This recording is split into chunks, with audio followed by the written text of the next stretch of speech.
Selamat datang di mata kuliah Arsitektur Enterprise bersama saya, dosen pengampu Anda semua, Irfani Zohrofilah. Baik, sebelum kita melanjutkan pada materi perkuliahan, ada baiknya Anda semua menyimak kontrak perkuliahan kita dalam 1 semester ke depan. Penjelasannya Anda bisa simak di slide ini.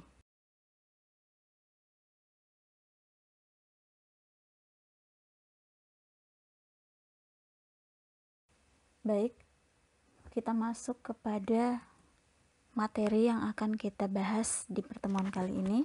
Ada 4 poin: pengantar arsitektur, aplikasi sistem enterprise, kemudian perusahaan enterprise software dan enterprise application, kemudian ada tantangan enterprise dari application, lalu ada pengukuran enterprise application. Adanya arsitektur enterprise ini karena saat dihadapkan pada kemajuan teknologi, kita seringkali melebih-lebihkan potensi dari teknologi itu sendiri dalam jangka pendek, meremehkan apa yang sebenarnya akan terjadi dalam jangka panjang. Padahal teknologi itu seiring berjalannya waktu, setiap detik akan selalu berkembang.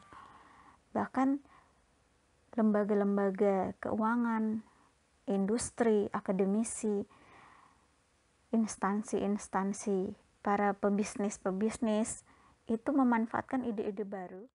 Ketidakpastian jangka panjang ini bisa membuat kekacauan dalam hal proses di mana masyarakat mengadopsi teknologi-teknologi yang baru, termasuk di dalamnya layanan web. Nah, keselarasan penerapan sistem informasi ini dengan kebutuhan suatu organisasi hanya mampu dijawab dengan integrasi yang di dalamnya ada pengembangan. Nah, tujuan integrasi yang sebenarnya adalah untuk mengurangi kesenjangan yang terjadi dalam proses pengembangan sebuah sistem. Untuk mengurangi kesenjangan tersebut, diperlukanlah sebuah paradigma dalam merencanakan, kemudian merancang, dan mengelola sistem informasi. Nah, sebuah paradigma ini disebut sebagai arsitektur enterprise atau enterprise architecture. Arsitektur enterprise ini bisa kita simpulkan sebagai sebuah pendekatan logis, komprehensif, dan holistik untuk merancang dan mengimplementasikan sistem dan komponen sistem secara bersamaan. Pada enterprise software didefinisikan bahwa service oriented architecture ini atau SOA adalah merupakan arsitektur dari perangkat lunak. Kenapa? Karena SOA ini mampu membangun aplikasi yang mengimplementasikan dari proses bisnis atau layanan dengan menggunakan satu set dari komponen digabungkan secara bebas serta diatur untuk memberikan tingkat layanan yang terdefinisi dengan baik. Gambar ini adalah penggambaran sederhana mengenai bagaimana software arsitektur itu diterjemahkan. Kita bisa melihat bagaimana secara sederhana arsitektur dari sebuah perangkat lunak atau dari sebuah software itu digambarkan. Nah, pada enterprise application kita bisa melihat tertera gambar seperti yang dilihat di slide ini. Ini adalah sudut pandang dari sebuah orientasi pelayanan, di mana arsitektur yang sebelumnya sederhana dalam sebuah bisnis proses kemudian di-split atau dibagi ke dalam 2 layer diagram arsitektur, di mana layer yang pertama adalah business service layer dan yang kedua adalah plumbing layer. Lalu komponen-komponen dari service oriented arsitektur ini dapat digunakan atau kembali digunakan sehingga membuat model arsitektur ini lebih mudah untuk membangun aplikasi baru ataupun mengubah aplikasi yang sudah ada. Menggunakan komponen yang telah ada itu hanya jika komponen tersebut telah terbukti dan sudah teruji, sehingga hal ini mampu atau bisa membuat pengujian aplikasi baru menjadi lebih efisien.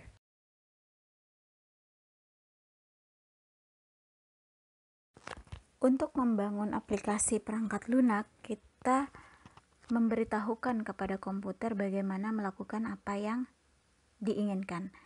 Nah, dalam istilah manusia ini disebut sebagai logika bisnis, dan dalam istilah komputer ini disebut sebagai plumbing.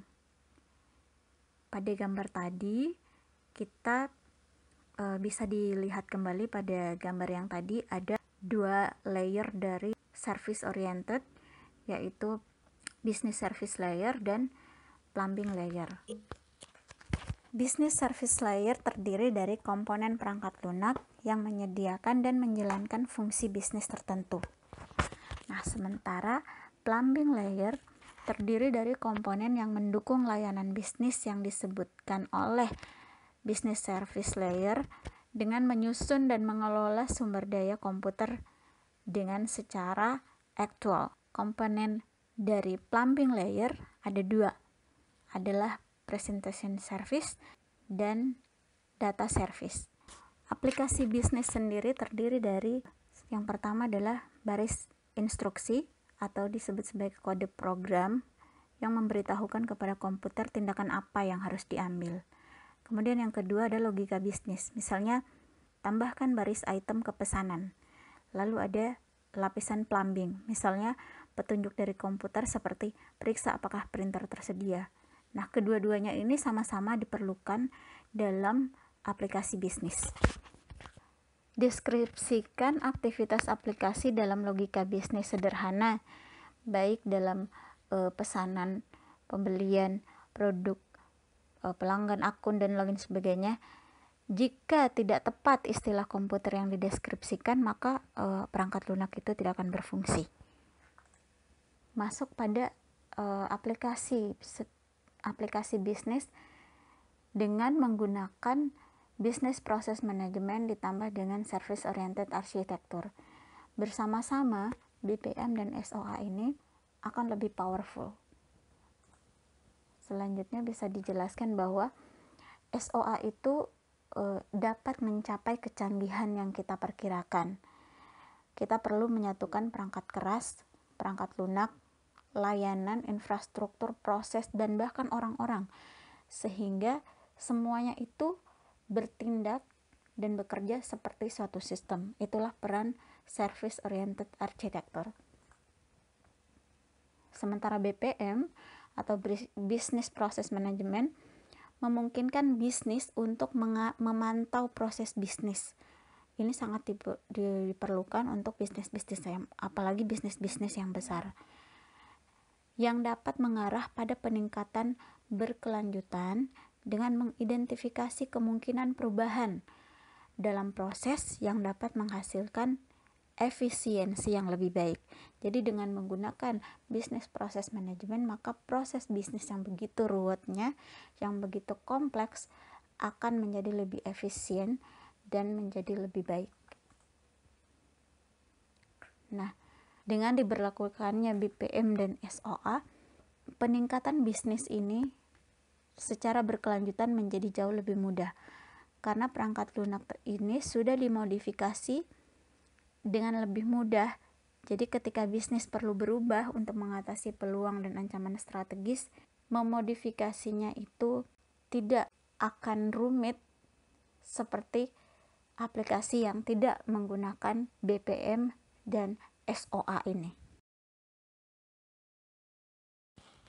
Di sini kita bisa melihat gambaran yang sudah dijabarkan di slide sebelumnya, bagaimana business process management didukung oleh SOA dalam memanage sebuah layanan bisnis proses. Nah, tentu saja banyak sekali perusahaan-perusahaan atau vendor di dunia ini yang terbesar pun sangat tertarik dengan arsitektur BPM yang didukung oleh SOA. Kita sebut saja di sini ada IBM, ada HP, ada BEA, ada Oracle dan SAP. Dan tentu saja masih banyak yang lain, namun yang lebih terkenal dan lebih besar itu adalah perusahaan-perusahaan ini. Kita masuk kepada bagian tantangan enterprise. Nah, tingkat layanan dalam dunia IT telah menjadi sangat penting dalam dekade-dekade terakhir ini, karena bisnis menjadi semakin bergantung kepada IT. Misalnya bisnis itu bergantung kepada penyedia layanan.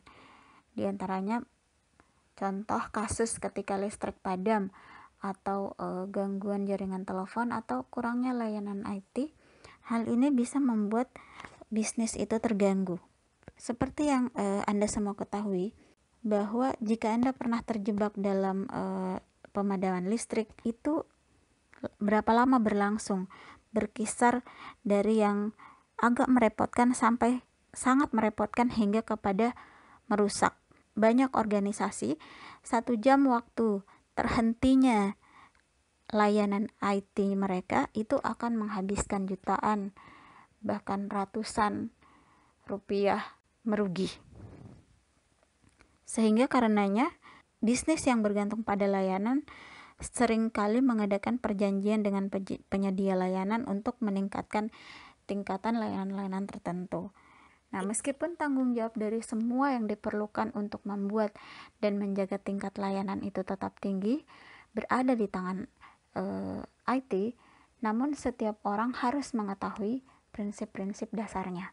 Dengan memahami prinsip-prinsip dasar, dapat membantu memperbaiki arus komunikasi antara bisnis dan IT yang secara bersama-sama bertanggung jawab dalam menghadapi tantangan baru di masa depannya.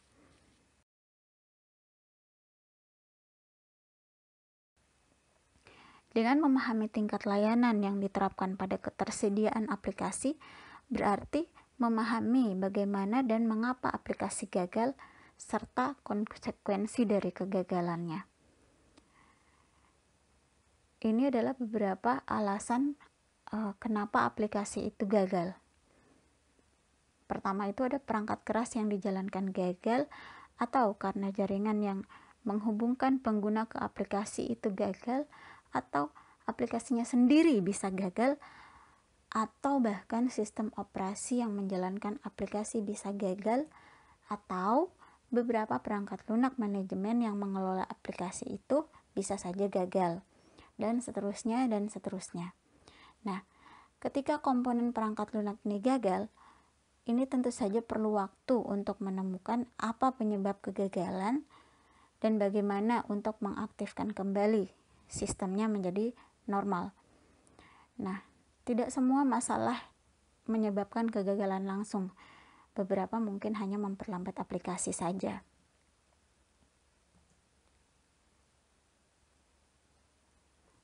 Selanjutnya kita masuk pada pengukuran enterprise application atau mengukur tingkat layanan. Nah, satu-satunya cara untuk mengetahui bahwa aplikasi memberikan layanan yang dibutuhkan pengguna bisnis adalah dengan menentukan tingkat layanan yang dibutuhkan bisnis dan mengukur aktivitas aplikasi untuk melihat apakah aplikasi tersebut mencapai tingkat yang dibutuhkan. Nah, definisi mendetail dari tingkat layanan untuk aplikasi enterprise itu sendiri sebagai berikut. Yang pertama, aplikasi harus tersedia 99,9% setiap hari kerja dari jam 6 pagi sampai jam 10 malam. Itu estimasinya. Yang kedua, jika kegagalan terjadi, aplikasi akan pulih dalam waktu 20 menit.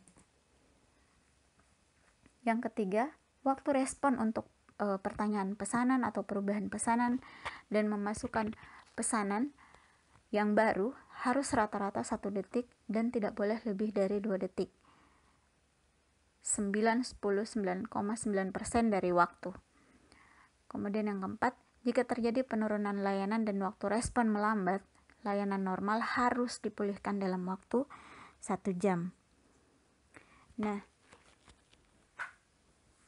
berarti bahwa aplikasi pemrosesan pesanan tidak akan tersedia selama paling buruk 4 jam 10 menit dalam 1 tahun, atau sedikitnya lebih dari setengah hari.